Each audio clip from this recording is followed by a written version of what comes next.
예수님이 태어나시고 또 아이들을 막 죽이고 그래서 이집트로 내려가서 사는 동안에 70세의 나이로 헤롯이 이제 죽었거든요. 헤롯은 죽기 전에 중병으로 크게 고생했다고 합니다. 역사가 요세푸스는 헤롯의 병에 대해서 다음과 같이 기록했는데 그의 내장은 썩었고 그의 음낭은 골맞으며 그의 호흡에서는 심한 악취가 났고 계속 경련을 일으켰다. 헤롯이 이러한 병을 고쳐보려고 여러 의사들을 동원하고 모든 약과 치료법을 사용했지만 아무 효과도 보지 못했습니다.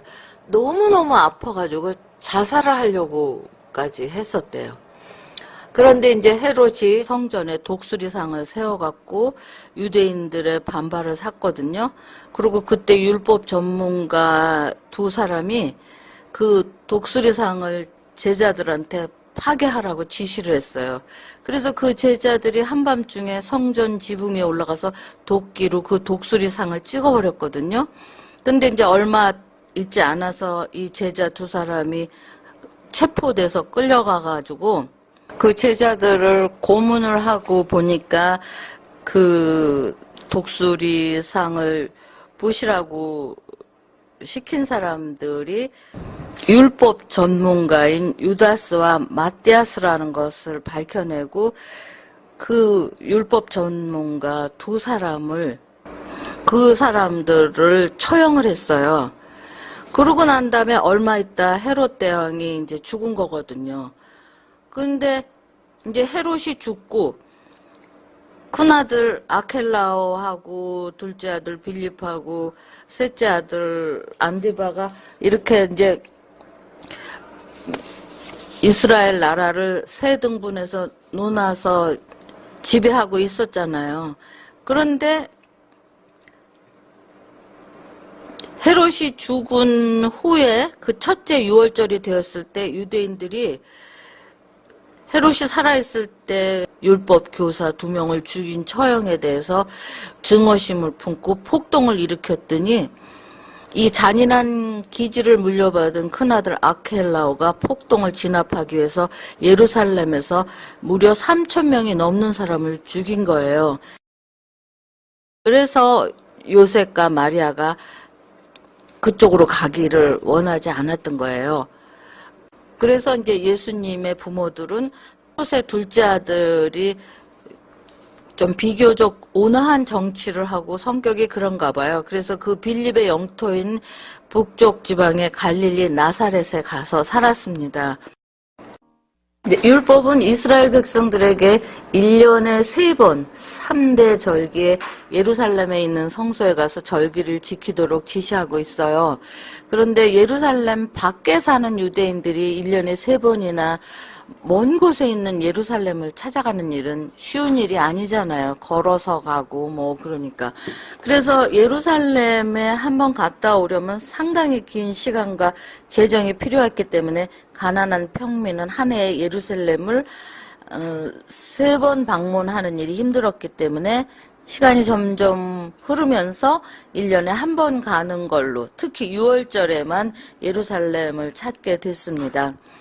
이제 예수님께서 12살이 되던 해에 부모님들하고 함께 예루살렘을 방문한 것을 기록하고 있어요.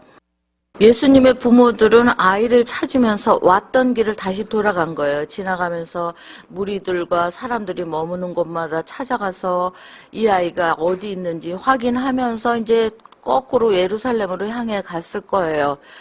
그래서 3일 만에 3일이 되는 날이 돼서야 성전에 있는 소년 예수를 발견하게 되었습니다.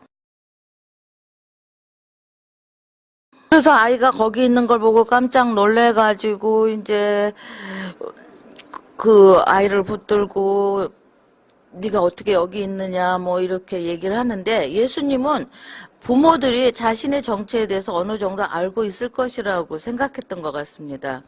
그래서 예수님은 부모들하고 떨어진 후에도 아무 염려도 하지 않았고 오히려 부모님이 자기가 성전에 있다는 사실을 알지 못하고 이틀 동안이나 찾아다닌 사실을 듣고 크게 놀랐습니다.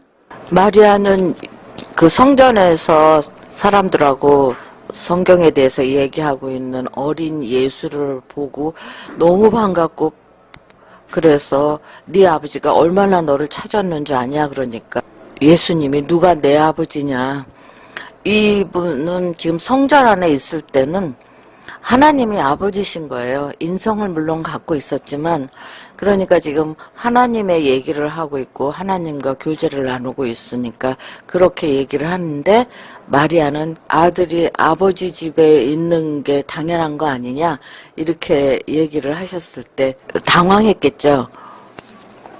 하나님은 천사의 목자 시므온과 안나 그리고 동방 박사를 보내어서 여러 번 반복해서 예수님의 정체와 사명에 대해 가르쳐 주셨습니다.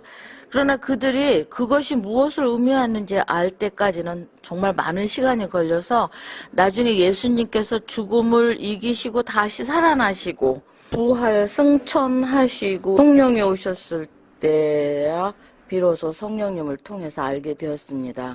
예수님은 성령 안에서 하나님과의 깊은 교제를 통해서 공생애가 시작될 때까지 준비하면서 기다려야 한다는 사실을 알고 계셨기 때문에 공적 사역을 할 나이가 될 때까지 한 30살까지일 거예요. 다른 아이들처럼 집에서 부모님께 순종하면서 청소년기를 보내셨습니다. 예수님은 성령님 안에서 인간적인 정상 과정을 따라 성장하고 발달하셨고 또 하나님의 뜻과 일치하는 삶을 사셨습니다.